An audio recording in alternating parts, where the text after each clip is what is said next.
The Meridian Alliance's first assessment of Earth was laughably wrong. Supreme Commander Voxnar stood at the bridge of the stellar vanguard, his iridescent scales reflecting the pale blue light of the primitive planet below. His mandibles clicked in barely concealed disdain as he reviewed the initial survey data. The humans still burned fossil fuels, fought among themselves over arbitrary territorial boundaries, and had barely managed to establish a permanent presence on their own moon. Another Class 3 civilization, he muttered, his crystalline eyes scanning the holographic displays floating before him. Hardly worth the resources required for first contact. His second-in-command, Survey Director Caratel, moved closer, her own scales shifting from deep purple to a cautionary amber. "Sir, there are anomalies in the data." Anomalies. Voxnar's head crest lifted slightly, a sign of mild interest. "Yes, sir. Our quantum resonance scans show nothing. Absolutely nothing. It's as if there's a void where Earth should be. Equipment malfunction. We've checked 3 times with different arrays. The results are consistent." Caratel's scales rippled with uncertainty. "It's not just an absence of quantum signatures, sir. It's a perfect absence, like looking at a black hole of data." Voxnar's own scales shifted to a deeper blue as he contemplated this information. In his 3 centuries of exploration and first contact missions, he'd never encountered anything like this. Every civilization, no matter how primitive, left some kind of quantum footprint. The very atoms of their technology resonated with the fundamental forces they manipulated. Perhaps, he mused, we should arrange a more direct observation. The next few days saw a flurry of activity as the Meridian Alliance's most sophisticated stealth probes were deployed across Earth's major population centers. The data they sent back was equally puzzling. Human technology appeared exactly as primitive as their initial scans had suggested. Internal combustion engines, crude digital computers, primitive space flight capabilities. But there were gaps. Look at their power grid. Caratel pointed out during their 3rd analysis session. The energy distribution patterns don't match consumption. There's too much efficiency, too little waste. It's as if something else is operating beneath the surface, Voxnar finished. His scales had taken on the deep crimson of intense focus. "Show me their communication networks." The holographic display shifted, showing the web of satellites, fiber optic cables, and wireless networks that encompassed the planet. At first glance, it looked exactly like what you'd expect from a Class 3 civilization. But as they watched, patterns emerged. Microscopic delays in data transmission that couldn't be explained by the visible infrastructure. Tiny fluctuations in energy signatures that shouldn't exist with their level of technology. "They're hiding something," Voxnar declared finally. "The question is, what?" The answer came 3 days later, and it wasn't what anyone aboard the Stellar Vanguard expected. A single transmission, broadcast directly to their ship's quantum communication array. A technology that humans shouldn't even be able to detect, let alone use. The message was simple. "We know you're there. Perhaps it's time we talked." The coordinates followed, pointing to a nondescript office building in a city they'd identified as Geneva. Voxnar's scales shifted through a rainbow of colors as he processed the implications. Not only had the humans detected their presence, but they'd also managed to penetrate the Stellar Vanguard's supposedly impenetrable stealth systems. "Sir," Caratel's voice carried a note of worry he'd never heard before. "Our long-range scans they're gone. All of them. Every probe we deployed, every surveillance satellite, every quantum sensor. There's no malfunction, no destruction signature. They've simply ceased to exist." Voxnar felt his ancestral plates tighten against his spine, an instinctive reaction to danger that hadn't manifested in years. "Ready my shuttle," he commanded, "and inform Alliance Command that we may need to revise our assessment of Earth's classification." As his shuttle descended through Earth's atmosphere, cloaked by technology that had never failed before, Voxnar couldn't shake the feeling that they weren't the ones making first contact. The humans had known they were coming. had perhaps known for a very long time. The question wasn't whether Earth was more advanced than they appeared. The question was, how had they hidden it so perfectly? And more importantly, why? The answers, he suspected, would reshape the galaxy's understanding of not just humanity, but of technological advancement itself. As his shuttle touched down on the designated landing pad, which hadn't existed according to their scans just hours ago, Voxnar prepared himself for what might be the most important diplomatic meeting of his career. He couldn't help but notice that his scales had settled into the deep gold of profound respect. Somehow, humanity had managed to earn that before he'd even met them face to face. They hadn't just hidden their true nature from the Meridian Alliance. They'd created a perfect illusion of primitiveness, so convincing that it had fooled the most advanced surveillance technology in known space.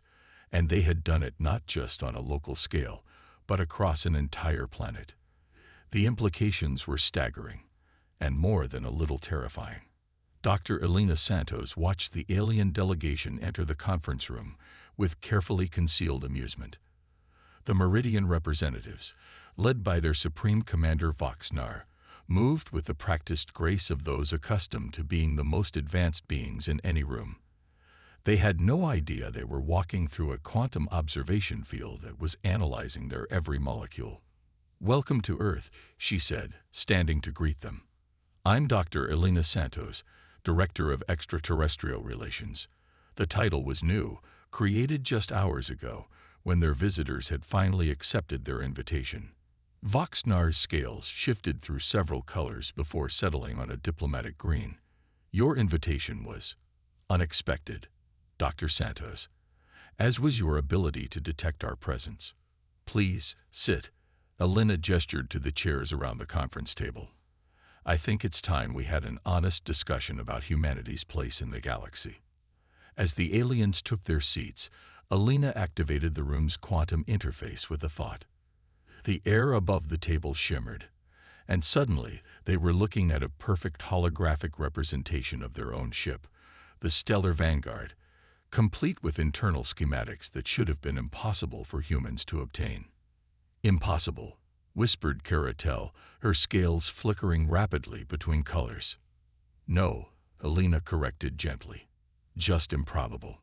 You see, humanity learned long ago that the best way to protect ourselves was to appear harmless. We call it the Shadow Protocol, a planetary-scale deception designed to hide our true capabilities from any watching eyes." Voxnar's scales had settled into the deep blue of intense concentration. "The quantum void in our scans, you weren't blocking our sensors. You were feeding them exactly what we wanted you to see," Elena finished. "Every satellite you detected, every power station you scanned, every primitive computer network you analyzed, all part of an elaborate facade. The real Earth exists in quantum parallel, operating on principles your scientists have only begun to theorize about." She waved her hand, and the hologram shifted to show the true Earth, a planet wrapped in a gossamer network of quantum fields, with technology so advanced it bordered on the miraculous. Cities that existed in multiple dimensions simultaneously, transportation systems that bent space itself, energy generation that tapped into the fundamental forces of the universe, the fossil fuels, the primitive space program, the territorial disputes, all carefully maintained illusions. Caratel asked, her voice mixing awe with concern. "Yes and no," Elena replied. "We maintain enough of a conventional infrastructure to make the deception believable. But our true civilization—" She paused, considering her next words carefully. "Let's just say we passed what you would consider Class 3 technology several centuries ago." "Why?" Voxnar demanded, his scales now showing the crimson of agitation. "Why maintain such an elaborate deception?" Elena's expression grew serious. "History, not just ours, but the galaxy's. We've been watching, Supreme Commander. We've seen how the Meridian Alliance treats civilizations it considers peers. We've witnessed the technological assistance programs that create dependency, the trade agreements that favor alliance interests, the subtle but persistent push toward cultural homogenization. She stood and walked to the window, looking out over the Geneva skyline. Humanity chose a different path. We decided to develop on our own terms, hidden from the galaxy's politics until we were ready to emerge on our own terms. And now? Caratel asked softly. Now? Elena turned back to face them, her expression resolute. Now we face a choice. Your presence here forces our hand. We can either maintain the deception, using methods that would make your return to the Alliance complicated, or we can begin a new chapter, one of honest dialogue between equals. The implied threat wasn't lost on Voxnar. His scales rippled with a mixture of colors Elena's quantum sensors identified as fear, respect, and curiosity. You understand, he said carefully, that the Alliance will require proof of your claims. Elena smiled. Look at your ship's quantum core. Both aliens stiffened as their personal communicators chimed simultaneously. Caratel checked hers first, her scales paling to an almost translucent white. The core, it's operating at 200% efficiency. That's a small demonstration, Elena finished. We've optimized your quantum field generation using principles your engineers won't discover for another century. Consider it a gesture of good faith. Voxnar's scales had settled into a deep gold, the same color they'd shown upon landing. You could have simply destroyed our ship. Or worse. We could have, Elena agreed. But humanity's greatest strength isn't our technology, Commander. It's our ability to choose peace even when war would be easier. She sat back down at the table. Now shall we discuss the terms of Earth's emergence into galactic society? On our terms, of course. As the negotiations began in earnest, Elena couldn't help but feel a mix of pride and concern. The Shadow Protocol had kept humanity safe for generations, allowing them to develop without external interference. But now a new phase was beginning, one that would test not just their technology, but their wisdom in using it. The question wasn't whether humanity could compete with the galaxy's great powers. The question was whether the galaxy was ready for what humanity had become. The Meridian Alliance High Council chamber erupted into chaos when Supreme Commander Voxnar's report reached them.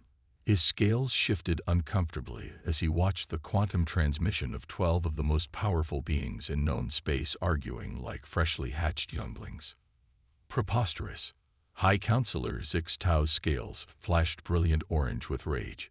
A Class 3 civilization hiding quantum technology more advanced than our own. Impossible.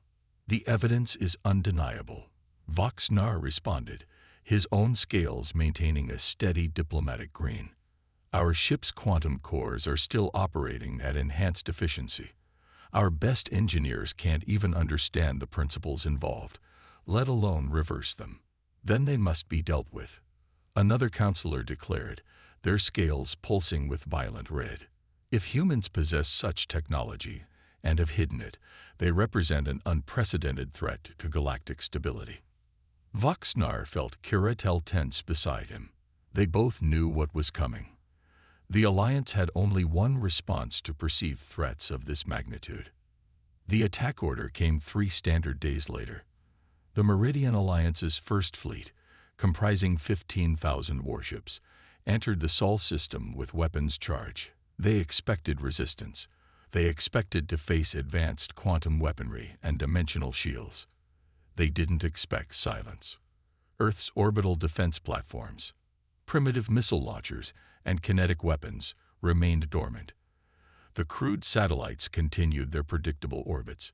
Even the quantum void they detected earlier seemed to have vanished, leaving only the expected signatures of a Class 3 civilization.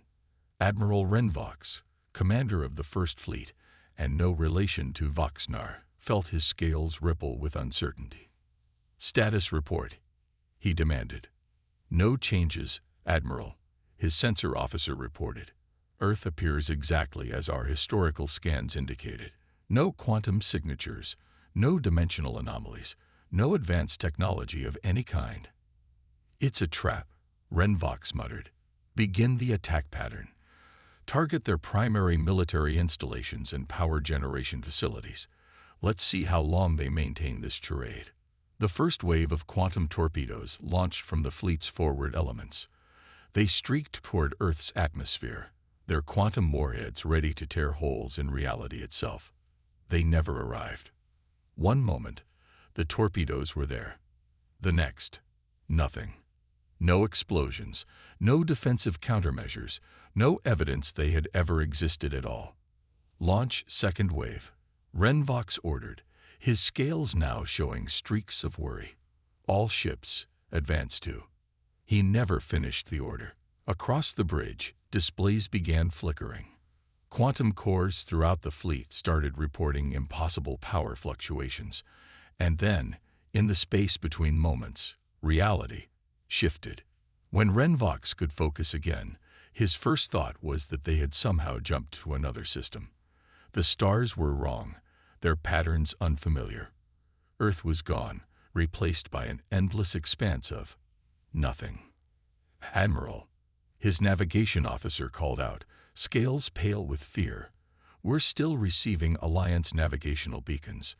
But they're thousands of years old." Before Renvox could process this, a transmission cut through their confusion.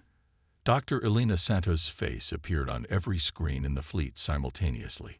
"Admiral Renvox," she said calmly, as if they were having a casual conversation. "Your fleet has been temporarily relocated to what we call a quantum bubble, a pocket of space-time operating in parallel to normal reality. Time passes differently here. What feels like moments to you could be centuries in real space. You can't." Renvox began. "We already have," Elena interrupted. "Your fleet is unharmed, but effectively removed from the equation. We could leave you here until the Meridian Alliance is nothing but a historical footnote, or we could return you safely to your own time and space. The choice depends entirely on the Alliance's next actions." Renvox's scales had gone completely white, a sign of total shock. How many of these quantum bubbles do you have?" Elena's smile was gentle but carried an edge of steel. "Admiral, you're still thinking in terms of conventional warfare. We don't need multiple bubbles. We don't need weapons at all. Earth exists simultaneously across countless quantum states. Your entire fleet just happened to slip into one where Earth never formed, where humanity never existed. We simply adjusted which reality you could perceive." She leaned forward slightly. "The Alliance needs to understand something. We didn't hide our technology because we were afraid. We hid it because we knew how you would react, because we wanted to avoid exactly this kind of confrontation." "What do you want?" Renvox asked, his voice barely a whisper. "The same thing we've always wanted, to be left alone to develop on our own terms. We're transmitting a set of coordinates back to Alliance High Command. Send a diplomatic delegation. A real one this time, not a military fleet. We're ready to talk about Earth's place in the galaxy. But it will be as equals, not as a civilization to be conquered or controlled." The transmission cut off, leaving the fleet floating in their pocket of displaced reality. Renvox stared at the unfamiliar stars, his scales slowly shifting to the deep gold of profound respect. The same color Voxnars had shown on Earth. They had prepared for a battle. Instead, humanity had demonstrated that they had transcended the very concept of warfare. The Meridian Alliance's most powerful fleet had been neutralized without a single shot fired, rendered irrelevant by technology so advanced it might as well have been magic. The battle that never was had ended before it began. And with it, the galaxy's balance of power had shifted irrevocably. The emergency session of the Galactic Concordat marked the first time in recorded history that representatives from all major spacefaring civilizations gathered in one place. The massive chamber of the Meridian Alliance's central hall buzzed with nervous energy as beings from 1,000 worlds discussed the same topic: Earth. Supreme Commander Voxnar watched from his position near the speaker's platform as Dr. Elena Santos walked calmly to the center of the chamber. Her simple business suit stood in stark contrast to the elaborate ceremonial garments worn by most delegates, yet somehow she commanded more attention than any of them. "Distinguished representatives," she began, her voice carrying effortlessly through the vast space. 3 standard days ago, the Meridian Alliance's First Fleet attempted to invade Earth. Their current location has prompted some concern among your governments. A holographic display materialized above the chamber, showing the fleet trapped in their quantum bubble. The image caused a wave of murmurs to sweep through the assembly. "Let me be clear," Alina continued. "The fleet is safe, their crews unharmed. They are simply displaced. A demonstration of what happens when violence is attempted against Earth. The Arcturian ambassador, a being of pure energy contained within a crystalline matrix, pulsed with agitation. You claim to desire peace, yet you possess weapons capable of removing entire fleets from reality." Alina's smile remained diplomatic. "With respect, Ambassador, you misunderstand. What we demonstrated wasn't a weapon. It's simply how we exist. Humanity has evolved beyond the constraints of single-state reality. We operate on multiple quantum levels simultaneously, shifting between states as naturally as you move through physical space." She gestured, and the hologram changed to show Earth, but not the Earth most of them knew. This was Earth as it truly was, a nexus point of countless quantum states, each layer containing different versions of human civilization, all operating in perfect harmony. What you saw as our primitive technology was simply one layer of our existence. We maintained it partly as camouflage, yes, but also as a reminder of our journey.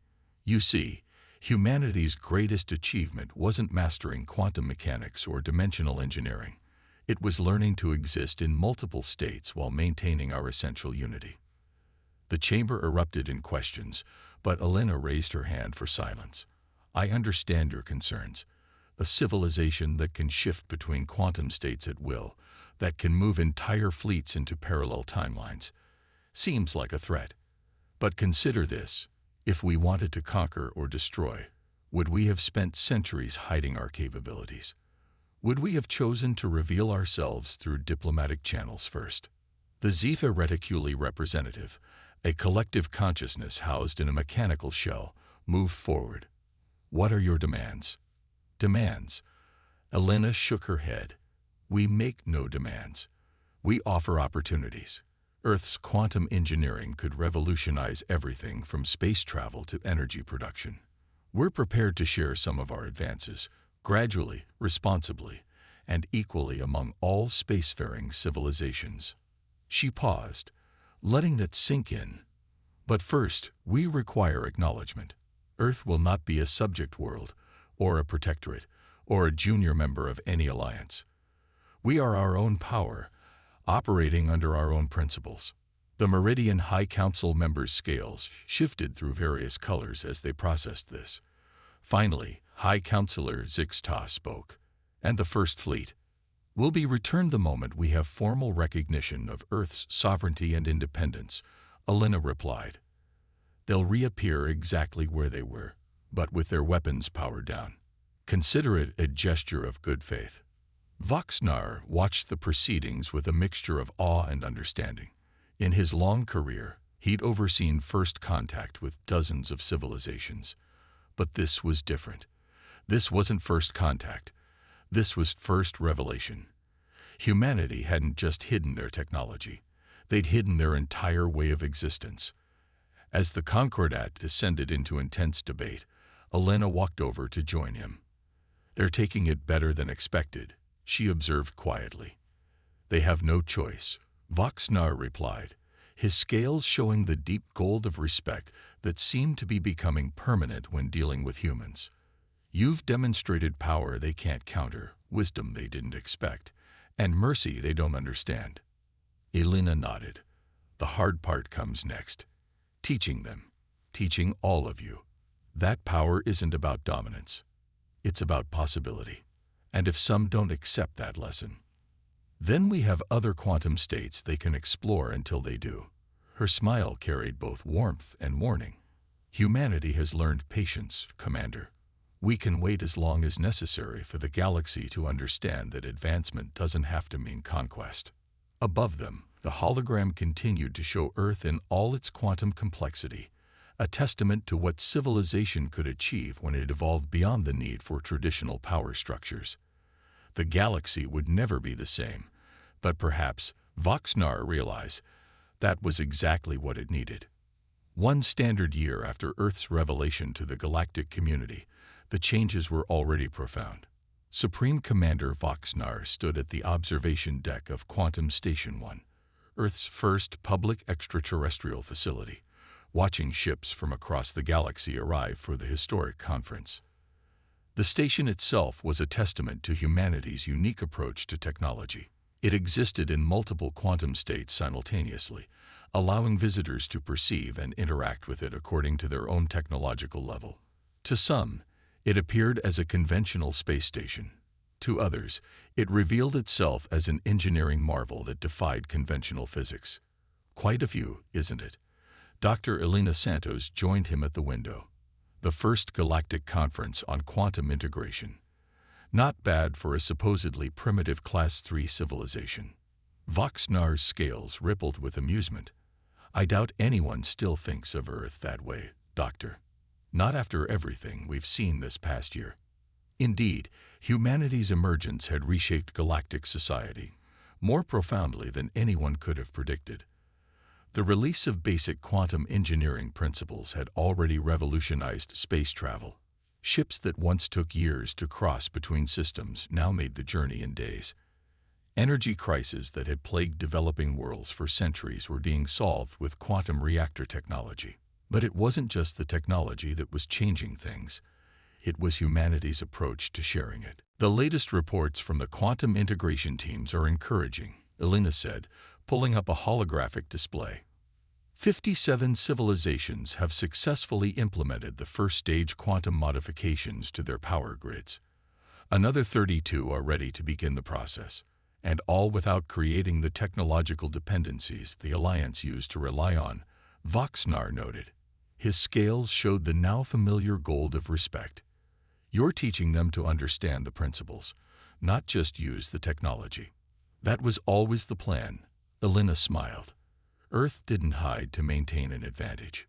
We hid to develop a better way of advancing civilization itself. Their conversation was interrupted by a soft chime.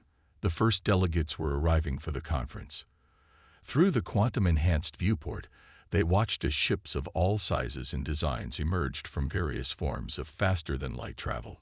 Each one represented a civilization that had chosen to embrace humanity's offer of guided technological advancement.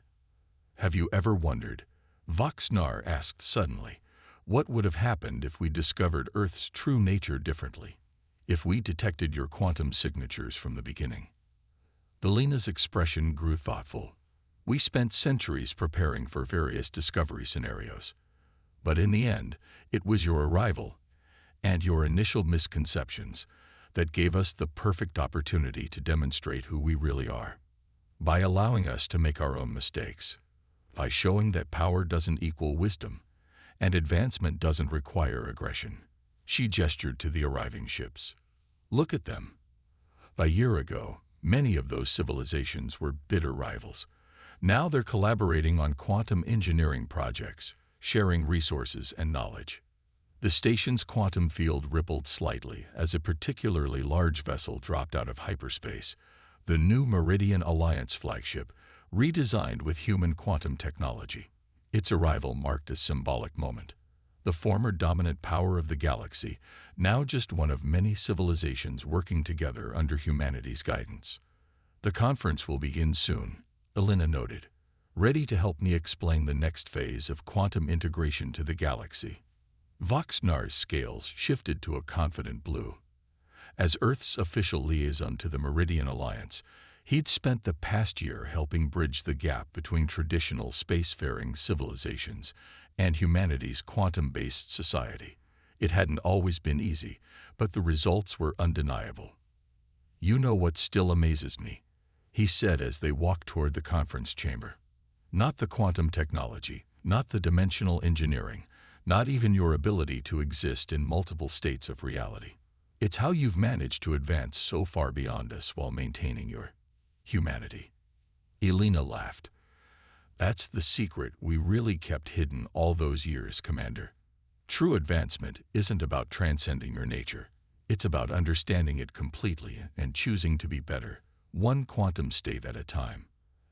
As they entered the conference chamber, the assembled delegates turned to watch them. Representatives from 1,000 worlds gathered together not in fear or competition, but in shared purpose. The galaxy was entering a new age, not one of quantum technology alone, but of quantum understanding, of seeing reality not as a single fixed state, but as an infinite range of possibilities. And humanity, the civilization that had hidden itself for so long, was finally ready to help guide the galaxy toward those possibilities, not as conquerors or superior beings, but as teachers, partners, and proof that advancement and wisdom could go hand in hand. The new dawn had arrived, and with it the promise of a future where technology served understanding, where power meant responsibility, and where humanity's long masquerade had led not to conflict, but to cooperation. It was, Voxnar realized as he watched Elena begin the conference, exactly the outcome humanity had spent centuries preparing for. They hadn't just advanced beyond the galaxy's expectations. They had waited patiently for the moment when that advancement could benefit everyone. In the end, that might have been their most impressive achievement of all.